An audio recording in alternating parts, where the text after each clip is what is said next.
Hello everyone, आज है 17 मार्च और आज के एक्सप्लेन्ड सेक्शन में सबसे इम्पॉर्टेंट टॉपिक है the rank pension case. Okay, ये वही OROP, one rank one pension वाला टॉपिक है। और हुआ ये है कि सरकार ने जो इसके लिए स्कीम बनाई थी 2015 में, उसको सुप्रीम कोर्ट ने अपहेल्ड किया है और ये कहा है ये कॉन्स्टिट्यूशन का पालन करते हुए बिल्कुल ये स्कीम को लाया गया है। किसी भी तरीके की कॉन्स्टिट्यूशनल इनफॉर्मिटी नहीं है, कॉन्स्टिट्यूशन की लाइंस में ये बिल्कुल सही बैठती है ये स्कीम। अब इसकी हिस्ट्री क्या थी और किन आधार पर इसको चैलेंज किया गया था, ये सारी बातें इसमें हैं और डिटेल में हम इसको देखते हैं। 7 नवंबर 2015 में सरकार इसको लेकर आई थी। इसकी जो नोटिफिकेशन है वो डिफेंस मिनिस्ट्री द्वारा दी गई थी। और इसको चैलेंज किसने किया है, तो एक एसोसिएशन है इंडियन एक्स सर्विस मूवमेंट, इनके द्वारा इसको सुप्रीम कोर्ट में चैलेंज किया गया था। अब वन रैंक वन पेंशन होता क्या है, तो देखिए, जब दो मिलिट्री पर्सोनल रिटायर होते समय एक ही रैंक के हैं और उन्होंने जो पूरे अपनी सर्विस के ईयर्स हैं उनके, वो भी अगर सेम हैं, एक रैंक और जो उन्होंने सर्विस दी है वो उनके ईयर्स भी सेम हैं और वो रिटायर हो रहे हैं, तो दोनों को एक जैसी पेंशन मिलनी चाहिए। अब पहले नज़र में तो हमें ये लगेगा कि ये तो बहुत सीधी बात है ना। अगर एक रैंक के हैं और उनका जो ईयर्स ऑफ सर्विस है वो भी एक ही है, तो पेंशन तो एक ही होनी चाहिए, इसमें अलग होने वाली क्या बात है। लेकिन कुछ रीजंस के वजह से ऐसा हो सकता है कि दो मिलिट्री पर्सोनल जिनकी सेम रैंक है और सेम ईयर्स ऑफ सर्विस है, उनको भी अलग पेंशन मिले। ऐसा इसलिए होता है क्योंकि जो हमारी तीनों सर्विस के जो मिलिट्री पर्सोनल होते हैं, आर्मी, एयरफोर्स और नेवी के, उनकी दो कैटेगरीज होती हैं। एक होते हैं ऑफिसर लेवल के पर्सोनल, है ना, जो हायर रैंक के होते हैं, और दूसरे जो होते हैं उनको सिंपली अदर रैंक्स कह दिया जाता है। अब ये अदर रैंक्स वाले कौन है, तो ये नॉर्मल सोल्जर्स होते हैं, ठीक है, और इनकी जो रिटायरमेंट एज है वो 35 होती है, जबकि जो हायर रैंक के जो ऑफिसर्स होते हैं उनकी रिटायरमेंट एज 60 के आसपास होती है। तो अब आप खुद ही सोचिए, आधे का डिफरेंस है, तो 60 साल में इनको जो पेंशन मिलेगी और इनको 35 साल में जो पेंशन मिलेगी, उसमें बिल्कुल फ़र्क तो होगा ही होगा, राइट। तो इसी की इक्वालिटी की बात की जा रही थी। जो पेंशन्स मिलती है वो किस आधार पर मिलती है, तो जो भी लास्ट ड्रॉन सैलरी होगी उस पर्सोनल की, उस आधार पर उसको पेंशन दी जाती है। अब आप सोचिए, 35 साल में अगर कोई रिटायर हुआ है, उसके बाद पे कमीशंस आती हैं जिनकी वजह से फिर सैलरी हाइक भी होती है, तो पेंशन भी बढ़ती है। तो ये सारे बेनिफिट्स जो हैं वो अर्ली रिटायरमेंट की वजह से इन तक नहीं पहुंच पाते, अदर रैंक्स के पर्सोनल तक नहीं पहुंच पाते, इसीलिए इस तरीके की मांग की जा रही थी। साथ ही जो ऑफिसर्स हैं वो किस एज में रिटायर होंगे, ये भी उनकी रैंक के ऊपर ही डिपेंड करता है। इसलिए जिसकी जितनी लोअर रैंक है उतना ही जल्दी वो रिटायर हो जाता है, राइट। इसके अलावा 1950 से 1973 के बीच में एक कॉन्सेप्ट था जिसको क्या कहा गया था, स्टैंडर्ड रेट ऑफ पेंशन, जो इसके सिमिलर ही था। और 1974 में जब थर्ड पे कमीशन आया तो उसमें काफ़ी सारे चेंजेस किए गए, है ना। रैंक्स की वेटेज बढ़ा दी गई, कुछ एडिशनल ईयर्स को भी काउंट किया गया। तो ये सारी चेंजेस का जो असर है वो पेंशन पर भी पड़ता है। फिर 1986 में और फोर्थ पे कमीशन आई तो उसने भी काफ़ी सारे चेंजेस किए। तो अल्टीमेटली हुआ क्या, जो भी इन पे कमीशंस के बेनिफिट्स मिलने चाहिए थे वो जल्दी रिटायर होने वाले पर्सोनल्स को नहीं मिले, जबकि उनकी रैंक सेम थी और उनके ईयर्स भी सेम थे। अब इसकी डिमांड काफ़ी समय से की जा रही थी, तो इसके रिलेटेड एक कमेटी है जो 1983 की है। इसका नाम है ब्रिग KP सिंहदेव कमेटी, ठीक है, ब्रिग KP सिंहदेव कमेटी, जिन्होंने स्टैंडर्ड रेट ऑफ पेंशन के सिमिलर ही एक सिस्टम रेकमेंड किया था। उसके बाद फिर मोदी गवर्नमेंट ने 2015 में इसको नोटिफाई कर दिया कि इस तरीके की स्कीम होगी, वन रैंक वन पेंशन की जो स्कीम है वो 2014 1 जुलाई से अप्लाई की जाएगी।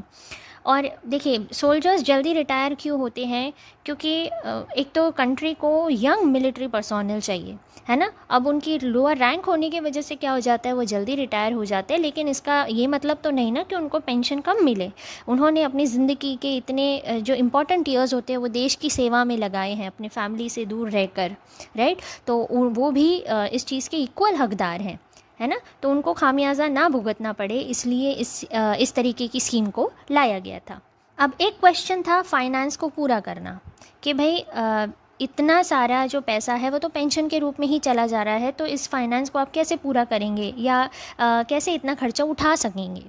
तो इस संदर्भ में 2013 से 2015 के बीच में काफ़ी प्रोटेस्ट हुए और ये कहा गया कि ये जो डिमांड है वन रैंक वन पेंशन की, ये फाइनेंशियली अनसस्टेनेबल है। ठीक है, क्योंकि देखिए जितना जल्दी कोई सोल्जर रिटायर हो रहा है, इसका मतलब पेंशन के उतने ही ज़्यादा सालों को वो डिज़र्व करता है।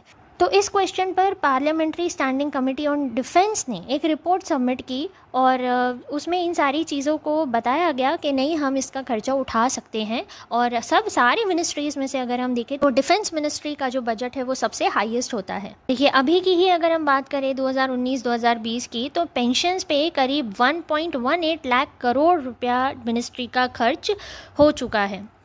जनवरी 2022 में करीब इतना उसका खर्चा हुआ था। अब डिफेंस मिनिस्ट्री का पेंशन टू बजट जो रेशियो है वो हाईएस्ट है। ठीक है, मतलब और वैसे भी ये मिनिस्ट्री सबसे ज़्यादा पेंशन्स के रूप में इनका खर्चा होता है। तो 1/5 जो पूरा टोटल डिफेंस बजट है उसका 1/5 एज पेंशन्स खर्च होता है। और सारे गवर्नमेंट एम्प्लॉयज़ में से रिटायर्ड डिफेंस पर्सोनल को जो पेंशन मिलती है वो सबसे ज़्यादा होती है। हालांकि इसमें काफ़ी सारी प्रॉब्लम्स भी आती हैं, लेकिन जब पे कमीशन आ जाती है तो हर समय एक नई पे कमीशन आ जाती है ना, तो वो उस तरीके से फिर चेंजेस लाकर सब कुछ बराबरी पे लाकर खड़ा कर देती है। इसको चैलेंज देखिए किस आधार पर किया गया है। तो पिटिशनर्स ने ये बोला है कि OROP का जो प्रिंसिपल है वन रैंक वन पेंशन, उसको रिप्लेस करके अब क्या हो गया, ये वन रैंक मल्टीपल पेंशन। ठीक है, एक ही रैंक और सेम लेंथ ऑफ सर्विस के पर्सोनल को मल्टीपल पेंशन्स मिल रही है। तो उन्होंने ये भी बोला है साथ में कि गवर्नमेंट ने इसका जो डेफिनेशन है उसको ऑल्टर किया है। यानी पहले क्या होता था, पेंशन की जो रेट्स हैं वो ऑटोमेटिकली रिवाइज़ होती थी और इसका जो फ़ायदा है वो पास्ट पेंशनर्स को मिल जाता था। यानी अगर कुछ भी रेजिंग हो रही है पेंशन में तो उसको पास्ट पेंशनर्स को पास किया जाता था, उनको भी फ़ायदा मिलता था। अब क्या किया है, पीरियोडिक इंटरवल्स पे इसको रिवाइज़ किया जाएगा। यानी अब कोई निश्चितता नहीं रही है ना कि इतने साल बाद पेंशन रेज़ होगी तो उसका जो फ़ायदा है वो पुराने लोगों को भी मिलेगा। अब क्या होगा, पीरियोडिक इंटरवल्स पर, मतलब जब गवर्नमेंट चाहेगी फिर उस हिसाब से पेंशन को रेज़ किया जाएगा। और इसमें ये क्लियरली नहीं मेंशन किया गया है कि जो पास्ट पेंशनर्स हैं उनको इसका फ़ायदा मिलेगा कि नहीं, जो कि कॉन्स्टिट्यूशन के आर्टिकल्स 14 और 21 के अगेंस्ट है। इससे उनके अधिकारों का हनन हो रहा है। OROP को इनिशियली 2010-11 में पार्लियामेंट द्वारा एग्जामिन किया गया था और इसके लिए एक कमेटी थी जो कि थी राज्यसभा कमेटी ऑन पिटिशंस। इसको हम बोलते हैं कोश्यारी कमेटी भी। देखिए ये इम्पॉर्टेंट है, कोश्यारी कमेटी भी इसको बोलते हैं। ये OROP से रिलेटेड है, इतना फैक्ट हमारे लिए काफ़ी है, राइट। उन्होंने भी OROP को रिकमेंड किया था।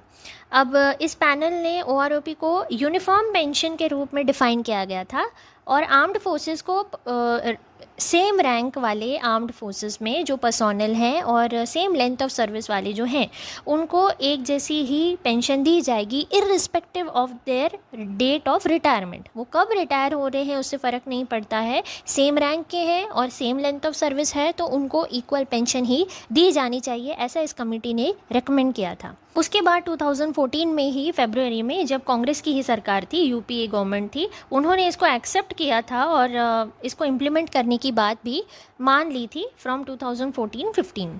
फिर बाद में दिसंबर में नई सरकार आ गई तो उन्होंने फिर इसको ऑटोमेटिक रिवीजन के लिए उस समय पे बोला था कि इसका ऑटोमेटिक रिवीजन किया जाएगा। अब क्या हुआ है कि थोड़े चेंज करके इसको पीरियोडिक इंटरवल्स पे जो पेंशन रेट्स हैं उनको चेंज किया जा रहा है। तो इस बात से जो पेटिशनर्स हैं उनको दिक्कत थी, इसीलिए वो सुप्रीम कोर्ट में गए थे। लेकिन कोर्ट के अनुसार कोई ऐसा कॉन्ट्रडिक्शन नहीं है गवर्नमेंट की इस पॉलिसी में और पूरी तरीके से ये कॉन्स्टिट्यूशन की लाइंस में सही बैठ रहा है। जो कोश्यारी कमेटी को यहाँ पे कोर्ट किया गया है तो वो एक कमेटी है, कमेटी ने अपनी रिपोर्ट दी है, उसको आप गवर्नमेंट पॉलिसी का कोई स्टेटमेंट नहीं मान सकते कि ये गवर्नमेंट पॉलिसी के अंडर में आया है ना। कमेटी जैसे अपनी फाइंडिंग्स करती है उस हिसाब से उन्होंने भी अपनी रिकमेंडेशन दी है, तो उसको आप गवर्नमेंट के पॉलिसी से इक्वल नहीं कर सकते हो। तो इसीलिए कोर्ट को ऐसी कोई भी डिस्क्रिपेंसी या कोई कॉन्ट्राडिक्शन नज़र नहीं आया है, इसीलिए ये जो स्कीम गवर्नमेंट ने बनाई थी ये बिल्कुल सही है। तो ये था पूरा मुद्दा इसकी हिस्ट्री हमने जानी और इससे रिलेटेड जो कमिटी है वो हमें पता होनी चाहिए। और 2 कमिटीज़ हमने यहाँ पर पढ़ी, राइट। तो ये दोनों हमें पता होनी चाहिए ताकि आंसर राइटिंग में फिर हम इसको कोट कर सकें। ऑल राइट फ्रेंड्स, तो ये थी आज की हमारी डिस्कशन। ऐसे ही डिस्कशंस के लिए चैनल को सब्सक्राइब करिए। हम मिलेंगे नेक्स्ट वीडियो में। जय हिंद।